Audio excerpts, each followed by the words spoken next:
नमस्कार दोस्तों, मैं हूं आपका दोस्त गोडसा और आप सुन रहे हैं गोडसा पॉडकास्ट। आज हम बात करेंगे बुराड़ी कांड। क्या है बुराड़ी कांड की पूरी कहानी, सुनिएगा इस एपिसोड में। देश में तंत्र मंत्र के गलत प्रभाव का विषय लंबे समय से चर्चा का विषय रहा है, लेकिन पिछले दिनों दिल्ली के बुराड़ी में सामूहिक रूप से एक ही परिवार के मृत पाए जाने पर तंत्र मंत्र विद्या और इसके प्रभाव ने एक नई बहस छेड़ दी है। क्या है बुराड़ी कांड, आइए उस पर बात करते हैं। राजस्थान के नारायण कौर का संयुक्त परिवार पिछले 20 सालों से दिल्ली में बुराड़ी के संत नगर इलाके में रहता था। इनमें बड़े भाई की किराने की दुकान जबकि छोटे भाई की प्लाईवुड का बिजनेस था। 1 जुलाई 2018 को इस परिवार के 11 लोग ने सामूहिक आत्महत्या कर ली, जिसमें से 10 लोगों की लाश तो घर के पहले मंजिल पर लटकी हुई मिली। वहीं एक 77 वर्षीय महिला की लाश पास के कमरे में मिली। कुछ लाशों के चेहरे ढके हुए थे, हाथ बंधे हुए थे, जिनमें 2 नाबालिगों को मिलाकर 7 महिलाएं और 4 पुरुष थे। पुलिस को शुरू से ही इस केस में मर्डर का शक था, इस कारण क्राइम ब्रांच को इन्वेस्टिगेशन की जिम्मेदारी दी गई।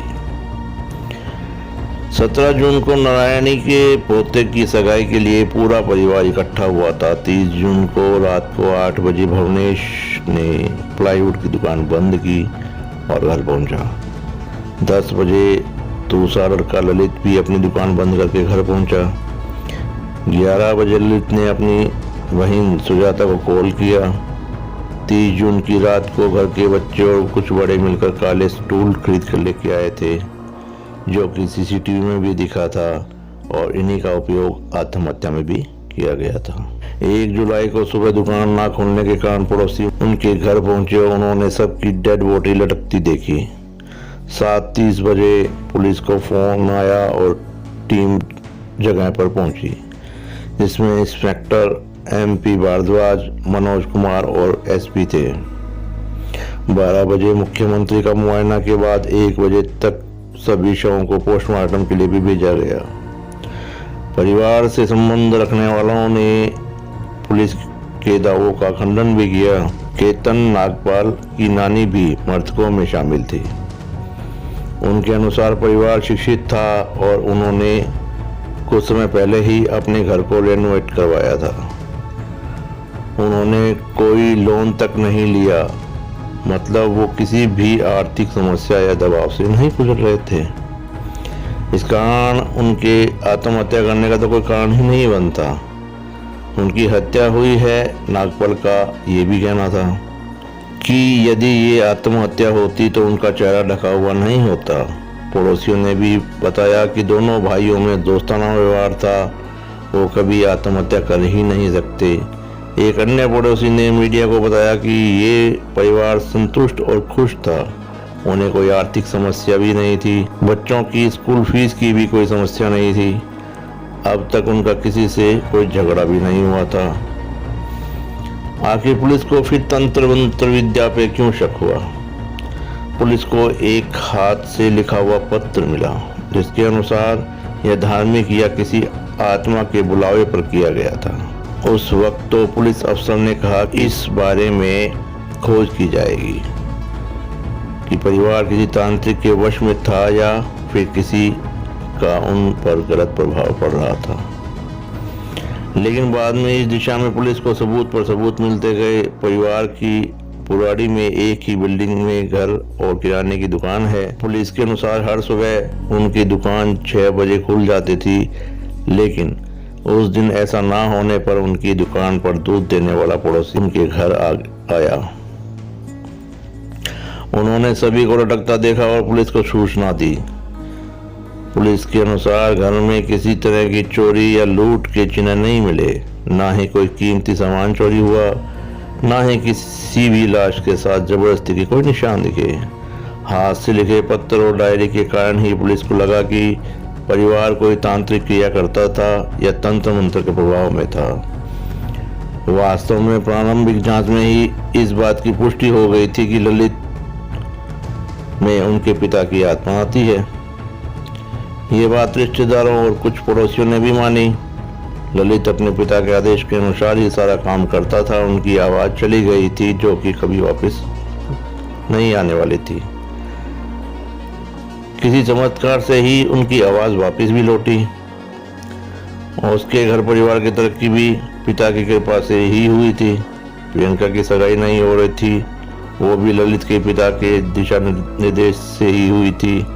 इसमें से कुछ बातें ललित की डायरी में भी लिखी गई थी। ललित एक डायरी मेंटेन करता था जिसमें उस दिन पिता और भगवान को धन्यवाद देने के लिए एक अनुष्ठान का आयोजन करने का लिखा गया था। इस अनुष्ठान के बाद सबको अपने हाथ बांध कर लटकना था। ये भी लिखा था कि इसकी तैयारी पूरे परिवार ने मिलकर की थी, जिसे पुलिस ने सीसीटीवी फुटेज में देखा। ललित का दावा था कि आखिरी वक्त पर पिता आकर उनको बचा लेंगे। सबने एक दूसरे के हाथ बांधे और नारायणी देवी ने इससे पहले पूरे परिवार को खाना भी खिलाया था। प्रियंका की सगाई सफलतापूर्वक संपन्न होने के बाद ललित के शरीर में उनके पिता आए और उन्होंने भगत की पूजा करने को कहा। 7 दिन तक चलने वाले अनुष्ठान को 24 जून से शुरू किया गया था। परिवार रोज रात को ये पूजा करता था। पूजा के अंतिम रात को सबको बरगद की शाखाओं जैसे खड़े होना था। आखिरी बार 30 जून को ये डायरी लिखी गई थी। ललित के भाई दिनेश का कहना है कि उसकी भतीजी प्रियंका बहुत बोल्ड थी। यदि ऐसा कुछ होता तो वो अपने चाचा और पिता का सामना कर सकती थी। वो कभी आत्महत्या करने को राजी नहीं होती। दिनेश ने जहां ये मानने से मना किया कि डायरी में सुसाइड के बारे में कुछ लिखा था, वहीं पुलिस का कहना है कि उन्होंने दिनेश को ये भी पढ़ाया था। दिनेश ने बताया कि ललित सबसे समझदार भाई था। उसे कोई मानसिक बीमारी नहीं थी, ना उसकी माँ को कोई धार्मिक गतिविधियों में शामिल थी। दिनेश ने कहा कि वो खुद एक सिविल कॉन्ट्रैक्टर है। उसका घर बहुत अंधेरे में था, इसलिए उन्होंने ही ललित को ये सुझाव दिया था कि वो दीवार पर होल्स करवा ले जब तक कि पास वाले प्लॉट खाली हैं। हम कम से कम कुछ वर्षों तक लाइट और हवा ले सकेंगे। ये कैसे संभव है कि आत्मा उन्हीं होल्स में से आती थी और ये वहीं लगे पाइप से वो सब लटके हुए मिले। मामले को एक तांत्रिक गीता देवी से जोड़कर भी देखा गया था, लेकिन पुलिस को इस दिशा में कोई बड़ी सफलता हाथ नहीं लगी। ललित के बड़े भाई दिनेश की बेटी ने भी कहा कि वो लोग गीता देवी को नहीं जानते। ललित की भतीजी ने पुलिस को बताया उसका परिवार भाटिया नहीं, सिंह चंडावत था। सिर्फ ललित की पत्नी प्रतिभा और बेटी प्रियंका भाटिया लगाती थी। उसने ये भी कहा कि प्रियंका की शादी के लिए विशेष उत्साह बना हुआ था। आम परिवारों की तरह उसके सभी भाई बहनों ने मिलकर एक व्हाट्सएप ग्रुप भी बनाया और घर में कोई भी मोक्ष वाली डायरी नहीं थी। उनके घर में सिर्फ भगवत गीता और रामायण थी। विशाखा ने पुलिस को ये भी कहा कि वो अपने भाई के साथ दादी के घर पर 11 जून से 19 जून तक रुकी थी। कई बार वहां जाती रहती थी। उसने कभी नहीं सुना ना देखा कि ललित के पिता की आत्मा उनमें आती हो। यदि ऐसा होता तो वो एक बार तो देखती या सुनती। प्रियंका ने स्टूल खरीदने की बात पर भी उसने कहा कि वो ट्यूशन पढ़ाती थी। संभव है कि उन्होंने बच्चों के लिए स्टूल खरीदे हों। प्रियंका ने उसके चाचा की आवाज लौटने पर बताया कि प्लाईवुड की दुकान में आग लगने के कारण उनकी आवाज चली गई थी, जो काफी इलाज के बाद लौटी थी।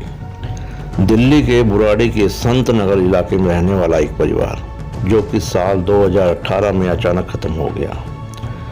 उस दिल दहलाने वाले बुराड़ी कांड का नाम सुनते ही आज भी बहुत से लोगों के मन को छलनी कर देता है। पूरे प्रकरण पर जहां देश अचंभित है, वहीं मनोचिकित्सक भी हतप्रभ हैं। डॉक्टर्स का कहना है कि पूरे परिवार के आत्महत्या के मामलों में वो परिवार समाज से बहुत पहले ही दूरी बना लेता है। इनकी तरह कभी नहीं देखा गया कि कुछ भी ऐसा करने से पहले सगाई की खुशी में नाच रहे हों और अपना फ्यूचर प्लान कर रहे हों। इतने शिक्षित और समझदार लोगों के परिवार का माइंड वॉश कोई एक आदमी तो नहीं कर सकता। तो ये था बुराड़ी हत्याकांड, जिसकी गुत्थी पुलिस ने तो सुलझा ली है, लेकिन आज भी बहुत से सवाल बाकी हैं। तो सुनते रहिए गौड़ साहब पॉडकास्ट और चैनल को सब्सक्राइब करना ना भूलें। मिलते हैं अगले एपिसोड में एक और कहानी के साथ में, तब तक के लिए अलविदा।